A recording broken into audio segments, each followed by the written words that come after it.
शंभूराजी देसाई साहेब सगळे जोरदार एकदा सर्वांनी जोरदार हात हात वर करून छत्रपती शिवाजी महाराज की, छत्रपती शिवाजी महाराज की। कार्यक्रमाची विधिवत शुभारंभ आपल्या सर्वांचे लाडके नेते महाराष्ट्र राज्याचे उपमुख्यमंत्री लोकनेते देवेंद्रजी फडणवीस यांच्या आणि आपले नेते उमेदवार आदरणीय श्रीमंत छत्रपती खासदार उदयनराजे भोसले यांच्या शुभ हस्ते शिवप्रतिमेचं पूजन करून कार्यक्रमाचा विधिवत शुभारंभ होतोय। या कार्यक्रमाच्या निमित्ताने महाराष्ट्र राज्याचे सन्माननीय उपमुख्यमंत्री लोकनेते आदरणीय देवेंद्र भाऊ फडणवीस साहेब यांचं व्यासपीठावर आगमन झालं आहे। मंडळी माता की, छत्रपती शिवाजी महाराज की, धर्मवीर छत्रपती संभाजी महाराज की जय भवानी, जय जय जय जय जय भवानी, जय जय जय जय जय शिवाजी, जय श्रीराम, जय जय श्रीराम। हिंदवी स्वराज्याचे सरसंस्थापक छत्रपती शिवरायांना मानाचा मुजरा करतो। भारतीय राज्य घटनेचे शिल्पकार भारतरत्न डॉक्टर बाबासाहेब आंबेडकर यांना मानवंदना अर्पित करतो। या ठिकाणी आजच्या या विराट सभेमध्ये मंचावर उपस्थित असलेले आपल्या सर्वांचे लाडके नेते आणि उमेदवार श्रीमंत छत्रपती उदयन महाराज भोसले, त्याचप्रमाणे या साताऱ्याचे लाडके आमदार श्रीमंत शिवेंद्रराजे भोसले, मंचावर उपस्थित असलेले शंभूराज देसाईजी, गिरीश महाजनजी, महादेव जानकरजी, महेशदादा शिंदेजी, त्याचप्रमाणे आमचे नरेंद्र अण्णासाहेब पाटीलजी, वाई मतदारसंघामध्ये ज्यांनी भारतीय जनता पक्षाची कमान अत्यंत मजबूतीने सांभाळलेली आहे ते आमचे मदनदादा भोसलेजी, आमदार देवयानीताई फरांदे, मनोजदादा घोरपडे, धैर्यशीलदादा कदम, अमर साबळेजी, विक्रांत पाटीलजी, प्रवीण कुमार सालेजी,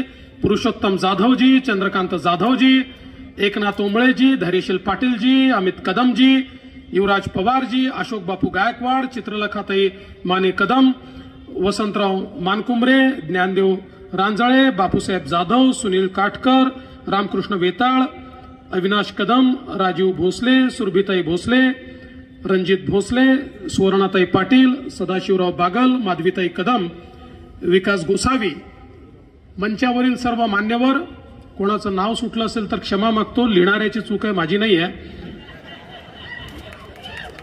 सगळेच मान्यवर आणि उपस्थित माझ्या सर्व भगिनी आणि बंधूंनो, इतकी विराट सभा पाहिल्यानंतर माझ्या मनामध्ये कुठली शंकाच उरलेली नाही। 4 जूनला गुलाल उधळायला साताऱ्यामध्ये आता आपल्याला यावंच लागेल हे मला स्पष्टपणे दिसतंय। बंधू भगिनींनो, साताऱ्यामध्ये अजून एक सभा चालली आहे। मी बाबांना विचारलं, म्हटलं बाबा जरा विचारा ना, पहा ना तिथे किती आहे। बाबांनी माहिती घेतली, या कोपऱ्यात जेवढे लोक बसले आहेत तेवढी सभा तिकडे चालली आहे आणि मैदान भरून ही सभा इकडे चाललेली आहे। सर्वप्रथम बंधू भगिनींनो, स्वराज्याच्या क्रांतीच्या या भूमीला मी या ठिकाणी वंदन करतो। खऱ्या अर्थानं तंजाऊर पासून पेशावर पर्यंत जे हिंदवी साम्राज्य या ठिकाणी तयार झालं, त्या साम्राज्याला ज्या भूमीने बळ दिलं ती ही सातारची भूमी आहे, छत्रपती शिवरायांची कर्मभूमी आहे। आणि आजही या जिल्ह्याने लढण्याची परंपरा सोडलेली नाही। महाराष्ट्रामध्ये ज्यावेळी देशाच्या सीमेवर लढणाऱ्या शहीद सैनिकांची यादी आम्ही पाहतो, त्यावेळी सर्वात जास्त शहीद सैनिकही याच सातारच्या आम्हाला दिसतात। त्या सगळ्या शहीदांना या ठिकाणी मी नमन करतो। बंधू भगिनींनो, खरं म्हणजे आजच्या या सभेच्या निमित्ताने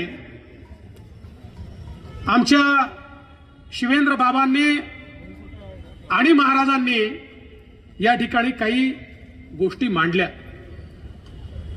आणि कशा प्रकारे आपल्याला विकास घडवायचा आहे या संदर्भातली एक ब्ल्यूप्रिंट आज महाराजांनी तयार केली आहे. आपल्याला कल्पना आहे की शेवटी कुठल्याही व्यक्तीच्या मनामध्ये विकासाच्या कितीही संकल्पना असल्या तरी त्या संकल्पना पूर्ण करण्याकरता तेवढंच ताकदीचं नेतृत्व लागतं.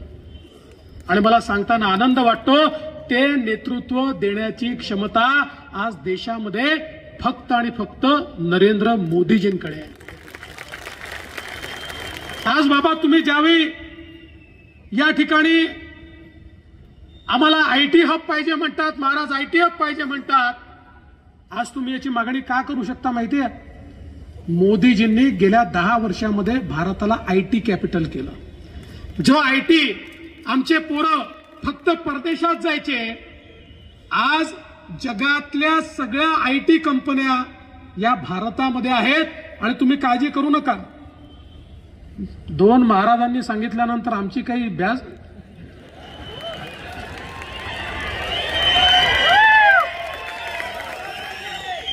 आयटी पार्क असेल, MIDC असेल, इथल्या कॉन्क्रीट रोडची कामं असतील बाबा, किंवा सातारकरांकरता वंदे भारत ट्रेन सुरू करण्याचा विषय असेल, या सगळ्या गोष्टींकरता मोदीजींसोबत आपला प्रतिनिधी लागेल. आमच्या सोबत तर बाबा आहेतच, महाराष्ट्राची एक किल्ली तुमच्याकडे आहेच, पण देशाची किल्ली मिळवायची असेल तर महाराजांना पाठवावं लागेल. मग देशाची किल्ली देखील आपल्याला या ठिकाणी मिळेल. आज आपण पाहतोय महाराष्ट्रामध्ये सरकार आहे बाबा, लामघरचं असेल, बोंडरवाडीचा विषय असेल, तुम्ही लावून धरला, आपण तो केला, त्याच्यामध्ये काही चिंतेचं कारण नाहीये. आज या ठिकाणी आपला प्रतिनिधी नसताना देखील महाराज 10,000 कोटी रुपयाची कामं तुम्ही या ठिकाणी आणली. जर तुम्ही खासदार म्हणून गेलात तर किती शून्य लावायचे? बंधू भगिनींनो, मला या निमित्ताने एवढंच सांगायचं आहे, ही निवडणूक जानकर साहेब म्हणाले तशी साधी निवडणूक नाहीये. ही देशाची निवडणूक आहे. देशाचा नेता आपल्याला निवडायचा आहे.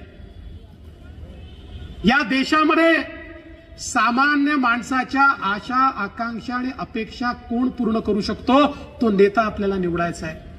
या देशाला सशक्त भारत कोण तयार करू शकतो, हे आपल्याला निवडायचं आहे. या देशाला कोण सुरक्षित ठेवू शकतो, हे आपल्याला निवडायचं आहे.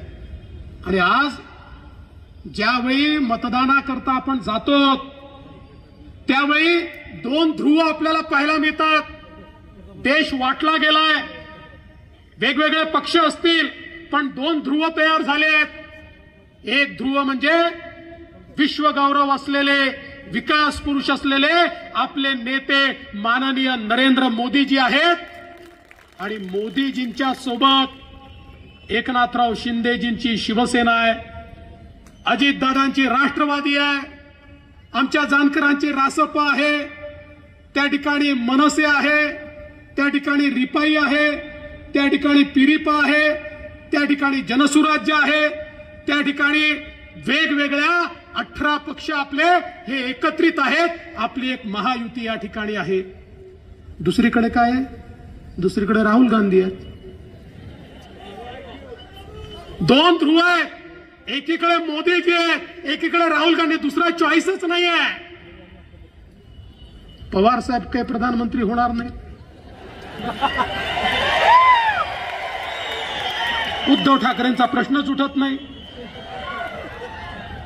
त्यामुळे महाराजांना मत दिलं की मोदीजींना मिळतं, इतर कोणाला मत दिलं तर राहुल गांधींना मिळतं.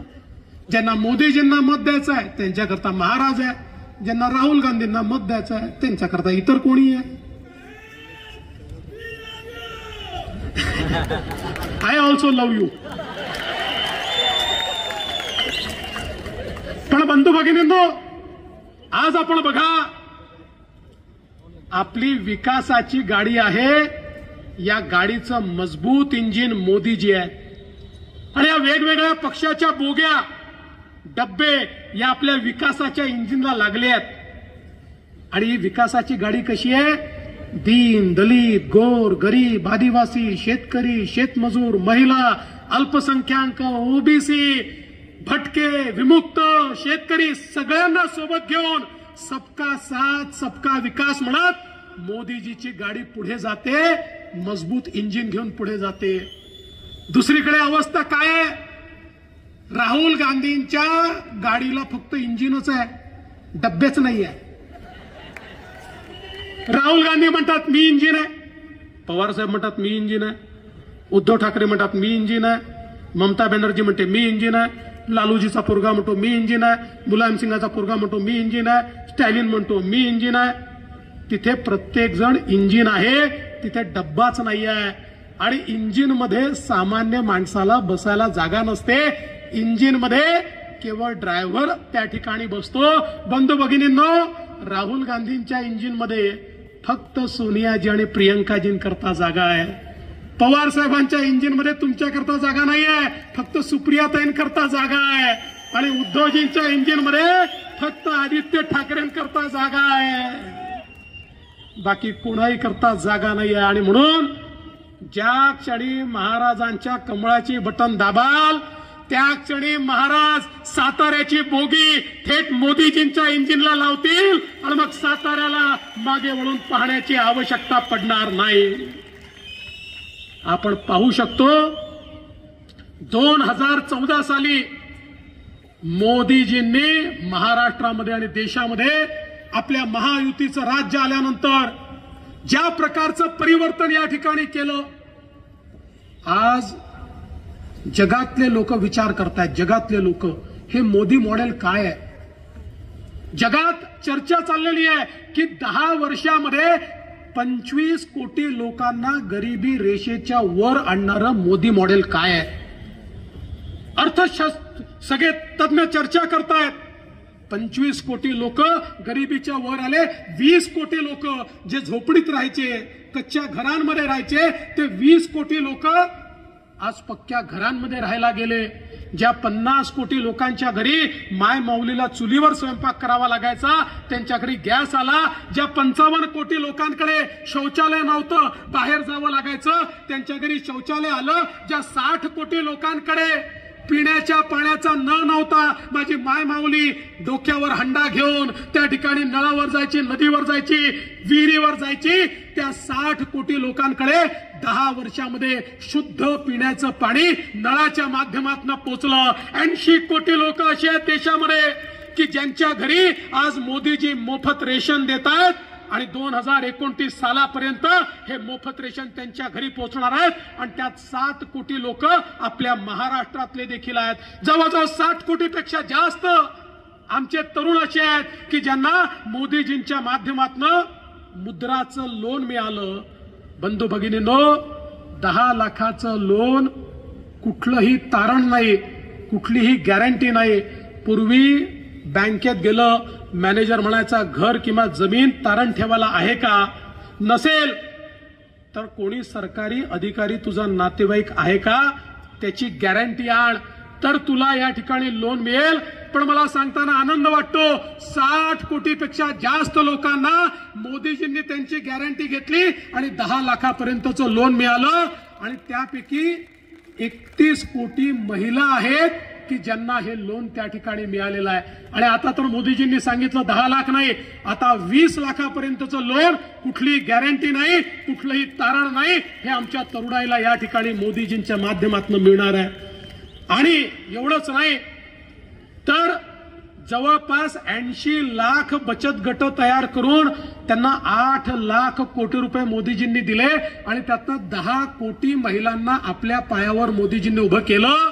त्यापैकी 1 कोटी महिला या लखपती दिदी झाल्या, आता 3 कोटी महिला लखपती होणार आहे आणि मोदीजींचं लक्ष आहे या 10 कोटी महिलांना त्या ठिकाणी लखपती करण्याचं. मोदीजी म्हणतात की ज्यावेळी एक पुरुष पायावर उभा राहतो त्यावेळी केवळ पुरुष पायावर उभा राहतो, पण महिला पायावर उभी राहते तर पूर्ण परिवार पायावर उभा राहतो.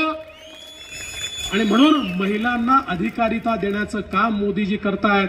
आणि आज आमच्या मंचावर फार कमी महिला दिसत आहेत. पुढच्या वेळेस 50% मंच महिलांकरता राखीव ठेवावा लागणार आहे, कारण 2026 नंतर मोदीजींनी ठरवलं आहे 33% महिला विधानसभेत आमदार आणि 33% महिला लोकसभेत खासदार बनणार आहेत.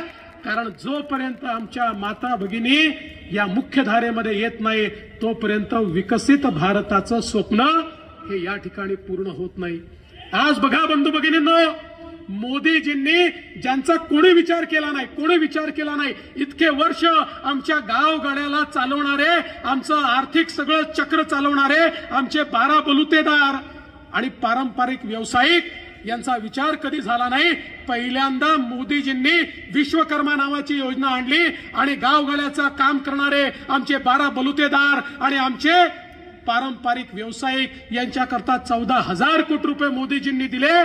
त्यांचा व्यवसाय आधुनिक करण्याकरता, त्यांच्या व्यवसायामध्ये नवनवीन गोष्टी आणण्याकरता आणि त्यांचा व्यवसाय हा गावापुरतं मर्यादित न ठेवता तो लोकल नाही तर तो ग्लोबल कसा करता येईल, त्यांच्या पुढच्या पिढ्यांना हा पारंपरिक व्यवसाय सोडून नोकरीत जाण्याच्या ऐवजी त्याच पारंपरिक व्यवसायातनं 4 पैसे कमावून मोठं कसा होता येईल अशा प्रकारची योजना मोदीजींनी त्या ठिकाणी आणली.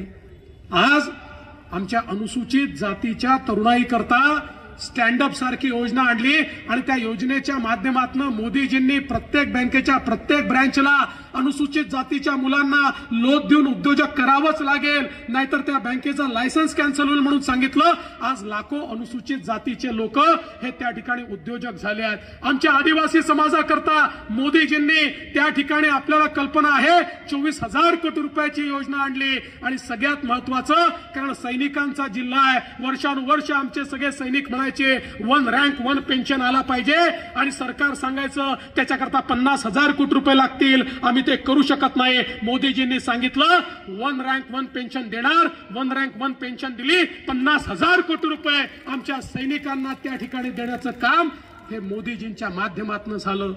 आज आपण बघा आमच्या शेतकऱ्यांकरता मोदीजींनी एकीकडे सिंचनाचं काम एवढा मोठ्या प्रमाणात झालं. आज आपण पाहू शकतो ज्यावेळी 2014 साली महाराष्ट्रामध्ये सरकार आलं आणि हे सरकार आल्यानंतर आम्ही मोदीजींकडे गेलो, त्यांना सांगितलं अनेक प्रकल्प या ठिकाणी रिकामे पडले आहेत, कोरडे पडले आहेत, अर्धवट पडले आहेत, मोदीजी आम्हाला पैसा हवाय. मोदीजींनी सांगितलं चिंता करू नका, या महाराष्ट्राला 26,000 कोटी रुपये एका योजनेत, 24,000 कोटी रुपये दुसऱ्या योजनेत, 50,000 कोटी रुपये हे मोदीजींनी दिले. मला सांगताना आनंद वाटतो, एकट्या सातारा जिल्ह्यामध्ये 5 वर्षामध्ये आम्ही 48,000 हेक्टर जमीन ही त्या ठिकाणी सिंचनाखाली आणली. उरमोडी सारखा प्रकल्प हा बळीराजामध्ये त्या ठिकाणी घेतला. प्रधानमंत्री कृषी सिंचन मध्ये धोम बलकवडी, ताराळी, वांग, मोरणा, कुडाळी ही सगळी योजना त्या ठिकाणी घेतली. जे कटापूर असेल, वसना वगणा असेल, या योजना आपण त्या ठिकाणी घेतल्या. टेंबू सारखी योजना आपण त्या ठिकाणी घेतली. वेगवेगळ्या प्रकारच्या सगळ्या योजना. दादा तुम्हाला माहिती आहे, तुम्ही फार त्याच्यामध्ये तुमच्या भागामध्ये पाणी पोहोचवलेलं आहे आणि म्हणूनच लोकांनी तुम्हाला पाणीदार केलं आणि दुसऱ्याला घरी बसवलं, ज्याला आता महाराज पुन्हा घरी बसवणार आहे. या सगळ्या योजना या ठिकाणी का होऊ शकल्या? मोदीजींना शेतकऱ्याची चिंता होती. विचार करा, 15 वर्ष सरकार होतं, त्या सरकारमध्ये आपल्याला काय सांगितलं जायचं? इकडच्या लोकांना सांगितलं जायचं विदर्भाचा अनुशेष आहे म्हणून तिकडे पैसे देतोय, तिकडच्या लोकांना सांगायचं इकडे पैसे देतोय, ना इकडे मिळायचे ना तिकडे मिळायचे.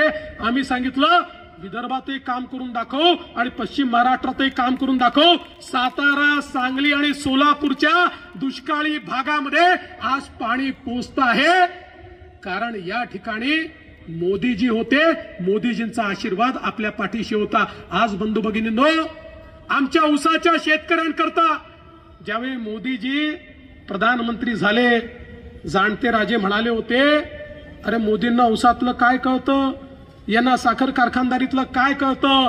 पण आज ऊस कारखानदारीतल्या कुठल्याही व्यक्तीला विचारा, तो सांगेल ऊस कारखानदारी करता आणि ऊसाच्या शेतकऱ्याकरता जेवढे निर्णय नरेंद्र मोदीजींनी घेतले यापूर्वीचं कुठलंही सरकार घेऊ शकलं नव्हतं. 340 रुपयांनी FRP वाढवली, त्या ठिकाणी साखरेची मिनिमम सप्लाय प्राइस तयार केली आणि त्या माध्यमातून साखरेचे भाव पडणार नाही आणि शेतकऱ्यांना त्या ठिकाणी FRP मिळेल, चांगला भाव मिळेल, हे मोदीजींनी करून दाखवलं. इथेनॉलची पॉलिसी आणली, इथेनॉलच्या माध्यमातून साखर कारखाने उभे राहिले पाहिजेत आणि तो पैसा देखील आमच्या शेतकऱ्यांना मिळाला पाहिजे, हे मोदीजींनी करून दाखवलं. आणि सगळ्यात महत्वाचं काही असेल, वर्षानुवर्ष त्या ठिकाणी शेतकऱ्यांच्या डोक्यावर टांगती तलवार होती.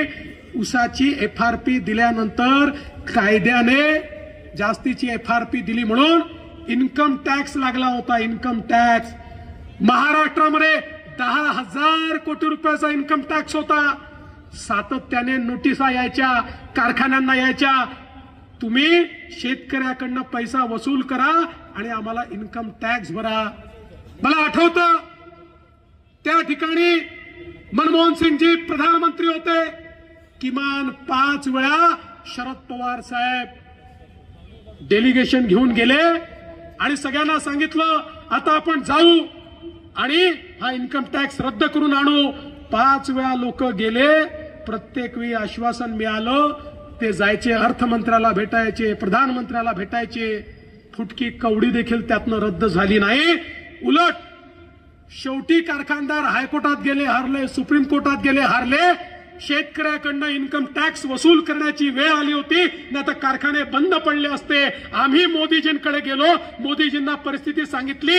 एका झटक्यात मोदीजींनी सांगितलं की आपल्याला हे करावं लागेल. अधिकाऱ्यांना बोलवलं, अमित भाई शाह सहकारिता मंत्र्यांना बोलवलं, त्या ठिकाणी सगळे अधिकारी आले. अधिकाऱ्यांनी सांगितलं साहेब असं आजपर्यंत झालं नाही, मागच्या तारखेचा 10-20 वर्षाचा इन्कम टॅक्स आहे, तो आज आपल्याला रद्द करता येत नाही, हे कायद्यात बसत नाही. त्यावेळी मोदीजींनी सांगितलं अरे कायदा शेतकऱ्यांकरता मोडावा लागला तरी मोडू, नवीन कायदा त्या ठिकाणी तयार करू. आणि बंधू भगिनींनो, मोदीजींनी 10,000 कोटी रुपयाचा आमच्या शेतकऱ्यांवर इन्कम टॅक्स रद्द करून टाकला आणि शेतकऱ्यांना दिलासा दिला. आज माझा सवाल आहे, त्यांना विचारा जे विचारत होते, मोदीजींना ऊसातलं काय समजतं? जे मोदीजींना समजलं ते तुम्हाला वर्षानुवर्ष समजलं नाही.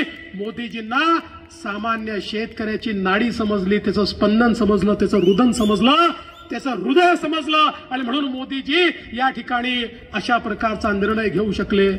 आणि म्हणून बंधू भगिनींनो, ही साधी निवडणूक नाही आहे, देशाची निवडणूक आहे. आज देशामध्ये एक मजबूत नेतृत्व हवंय. आज आपलं नेतृत्व वैश्विक नेतृत्व आहे. मी तुम्हाला विनंती करतो, तुम्ही आठवा तो काळ, ज्या काळामध्ये कोविड होता, नातेवाईकांना भेटण्याची चोरी होती. अरे किड्या मुंग्यासारखे लोक मरत होते, आपल्यातले आपतेष्ट जात होते, कोणी कोणाच्या मौत मिट्टीला देखील जायला तयार नव्हतं. इतकी भीती, इतकं भय प्रत्येक बापाला वाटायचं माझ्या पोराचं काय होईल, आईला वाटायचं माझ्या पोरीचं काय होईल, आमच्या परिवाराचं काय होईल असं वाटत होतं. जगाच्या पाठीवर एक मोठं संकट होतं. 140 कोटीचा देश. लोक म्हणायचे, जगातले एक्सपर्ट म्हणायचे की भारतामध्ये 40-50 कोटी लोक तरी मरतील, त्यांना कोणीच वाचवू शकत नाही. जगाच्या पाठीवर 4 देशांनी कोविडची लस तयार केली होती आणि ते देश वाट पाहत होते कधी भिकाऱ्यासारखा भारत आमच्यापुढे हात पसरतो की आम्हाला लस द्या, मग आपण त्याच्याकडनं प्रॉफिट कमवू, थोड्याशा लसी त्याला देऊ आणि भारताला त्या ठिकाणी अडचणीत आणू, असं अनेक देश विचार करत होते. पण त्या देशांना माहिती नव्हतं या देशामध्ये नरेंद्र मोदी नावाचा प्रधानमंत्री आहे, ज्याला आपल्या लोकांना कसं वाचवायचं माहिती आहे. मोदीजींनी शास्त्रज्ञ जमा केले, त्यांना सांगितलं काय मटेरियल पाहिजे सांगा, तुम्हाला काय पैसा पाहिजे तो सांगा, तुम्हाला काय व्यवस्था पाहिजे त्या सांगा. आणि सातत्याने त्यांच्या पाठीशी उभं राहून जगातला 5वा देश हा भारत झाला, ज्यांनी आपल्या देशात लस तयार केली. 140 कोटी लोकांना 2 वेळा लस त्या ठिकाणी टोचण्याचं काम हे मोदीजींच्या नेतृत्वात झालं. 1 पैसा कोणाला द्यावा लागला नाही. भारतामध्ये आज आपण वाचलो त्या लसीमुळे वाचलो बंधू भगिनींनो. ती लस नसती तर भारताची काय अवस्था झाली असती. पण केवळ भारतापुरतं मर्यादित नाहीये. मला आपल्याला सांगितलं पाहिजे. मी मॉरिशसला गेलो होतो. मॉरिशसच्या मराठी मंडळींनी छत्रपती शिवरायांच्या पुतळ्याचं उद्घाटन ठेवलं होतं. त्या ठिकाणी उद्घाटन केलं. मॉरिशसच्या राष्ट्रपतींना भेटायला गेलो. आफ्रिकन ओरिजिनचे ते राष्ट्रपती होते. त्यांना भेटलो. ते म्हणाले, फडणवीसजी तुम्ही माझे धन्यवाद हे मोदी साहेबांना सांगा. म्हटलं कशा करता तुमचे धन्यवाद. म्हणाले कोविडमध्ये माझा मॉरिशस जिवंत राहिला कारण मोदीजीने मला लस दिली. त्यांनी लस दिली नसती तर माझा मॉरिशस जिवंत राहिला नसता. बंधू भगिनींनो, असे सांगणारे 100 देश आज जगामध्ये आहे की जे सांगतात आमचा देश मोदींमुळे वाचला. हे 100 देश आज भक्कमपणे आपल्या पाठीशी उभे आहेत, भारताच्या पाठीशी उभे आहेत. हे वैश्विक नेतृत्व आहे. आज जगामध्ये संधी तयार झाली आहे. कोविड नंतर जगाच्या पाठीवर लोकांचा विश्वास चीनमधनं उडालेला आहे. लोकांना आता या ठिकाणी नवीन देश पाहायचा आहे. 30 वर्ष चीनने जगाची फॅक्टरी म्हणून काम केलं. जगाच्या उत्पादनाच्या 30% उत्पादन एकटा चीन करत होता. पण आता जग म्हणतं आमचा या चीनवर विश्वास उडलेला नाही, आम्हाला नवीन जागा पाहिजे आहे. आणि त्यावेळेस ते भारताकडे पाहतायत. त्यांना लक्षात येत आहे जगातलं सगळ्यात मजबूत नेतृत्व भारतामध्ये आहे. या भारतामध्ये गेलं तर आपण त्या ठिकाणी चीनपेक्षा जास्त समृद्धी आणू शकतो. आणि म्हणून आज आपण पाहतोय जगाच्या पाठीवर रेकॉर्ड फॉरेन डायरेक्ट इन्व्हेस्टमेंट ही भारतामध्ये येते आहे. आणि मला हेही सांगताना आनंद वाटतो, भारतामध्ये येणारी सगळ्यात जास्त इन्व्हेस्टमेंट आपल्या महाराष्ट्रामध्ये येते आहे. कारण मोदीजी आपल्या पाठीशी आहेत. त्यामुळे येत्या काळामध्ये जगाची फॅक्टरी चीन राहणार नाही, जगाची फॅक्टरी भारत होणार आहे. भारतामध्ये उत्पादनाची क्षमता वाढते आहे. अरे 2014 साली ज्या भारतामध्ये 99% मोबाईल फोन आम्ही इम्पोर्ट करायचो, आज तो भारत 100% मोबाईल फोन हे भारतात बनवतोय आणि जगाला एक्सपोर्ट करतोय. ही भारताने आता एक्सपोर्टची मजल या ठिकाणी गाठलेली आहे. ज्या भारतामध्ये सर्व दारुगोळा, शस्त्रास्त्र, तोफा, जेट, फायटर जेट, पणडुब्या सगळं बाहेरून आयात करावं लागायचं, 10 वर्षात त्या सगळ्या गोष्टी भारतात बनतायत. फायटर जेटही भारत बनवतोय, फायटर हेलिकॉप्टरही भारत बनवतोय, पाणबुडी देखील भारत बनवतोय, तोफाही भारत बनवतोय. अरे एवढंच काय, आता या भारताने अग्नी मिसाईल तयार केलं. 7000 किलोमीटर दूर कुठेही शत्रूचं ठाणं असेल, भारतातनं अग्नी मिसाईल टाकलं की थेट ते ठाणं त्या ठिकाणी नेस्तनाभूत करू शकतं. अशा प्रकारचं अग्नी मिसाईल जे केवळ त्या ठिकाणी अमेरिका, रशिया आणि चीनकडे आहे, आता ते अग्नि मिसाईल भारताकडे देखील आहे. हे भारताने केलेली प्रगती आहे. हा आत्मनिर्भर भारत आहे. हा भारत या ठिकाणी आत्मविश्वासाने उभा असलेला भारत आहे. आणि म्हणून बंधू भगिनींनो, भारताकडे वाकडी नजर करून पाहण्याची कोणाची हिंमत नाही आहे. अरे तुम्ही आठवा तो काळ, ज्या काळामध्ये या भारतामध्ये, मुंबईमध्ये, पुण्यामध्ये बॉम्बस्फोट व्हायचे.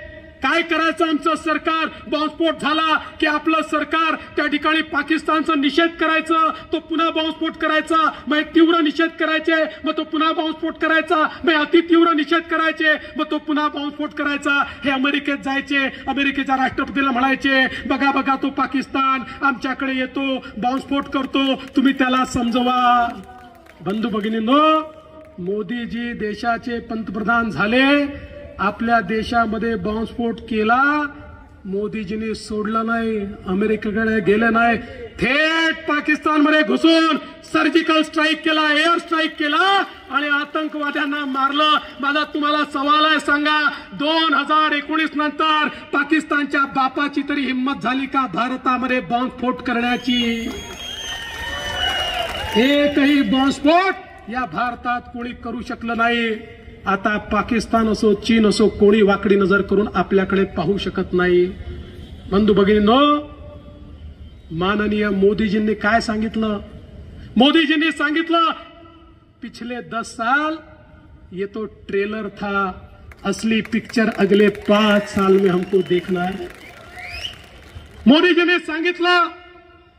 काय म्हणाले मोदीजी? मोदीजी म्हणाले हो मला 3ऱ्यांदा प्रधानमंत्री व्हायचं आहे, पण 3ऱ्यांदा प्रधानमंत्री होत असताना माझी प्रेरणा ही या ठिकाणी छत्रपती शिवाजी महाराज आहेत. कारण मोदीजी म्हणाले छत्रपती शिवाजी महाराजांनी राज्याभिषेक केला, तो सगळ्या जगाला दाखवण्याकरता हिंदवी स्वराज्य स्थापन झालाय, रयतेचं राज्य स्थापन झालाय. पण एकही दिवस ते सिंहासनावर बसले नाही. दुसऱ्या दिवशी घोड्यावर मान ठोकली आणि पुन्हा लढायला निघाले, स्वराज्याच्या विस्ताराकरता निघाले. तशाच प्रकारे छत्रपती शिवाजी महाराजांचा आशीर्वाद घेऊन या ठिकाणी मला तिसऱ्यांदा बसायचं आहे, या भारताला एक समृद्ध भारत तयार करण्याकरता. आणि बंधू भगिनींनो, या ठिकाणी समृद्ध भारत तयार करण्याकरता ज्यावेळी मोदीजी तिसऱ्यांदा शपथ घेण्याकरता त्या ठिकाणी असतील, त्यावेळी साताऱ्याची शान असलेले बंधू भगिनींनो, या साताऱ्याचा अभिमान असलेले छत्रपती उदयन महाराज हे देखील त्यांच्या सोबत तिथे दिसले पाहिजे.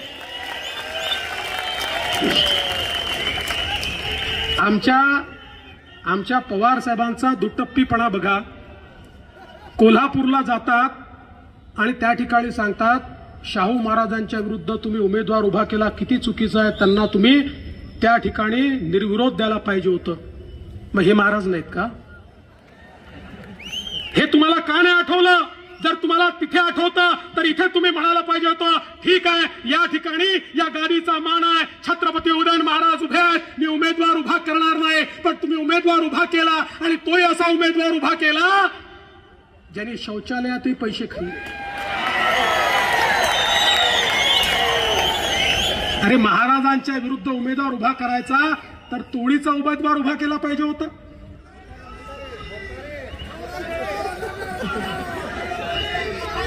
तुतारीची पिपाणी होणार.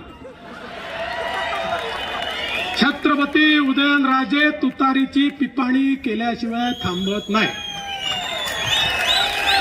आणि म्हणून सातारकरांनो,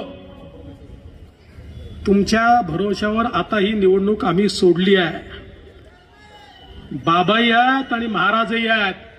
नाही ठरलं आहेच, पण आम्हाला रेकॉर्ड हवाय. या ठिकाणी ही दोन नेते मंडळी असताना सातारकरांनी असा रेकॉर्ड तयार केला पाहिजे की उभ्या देशाला समजला पाहिजे छत्रपती शिवरायांच्या भूमीचा हुंकार हा देशाचा हुंकार झाला पाहिजे. याकरता आपण सगळ्यांनी महाराजांना दिल्लीला पाठवा एवढीच विनंती करतो आणि माझं बोलणं संपवतो. जय हिंद, जय महाराष्ट्र, जय शिवराय.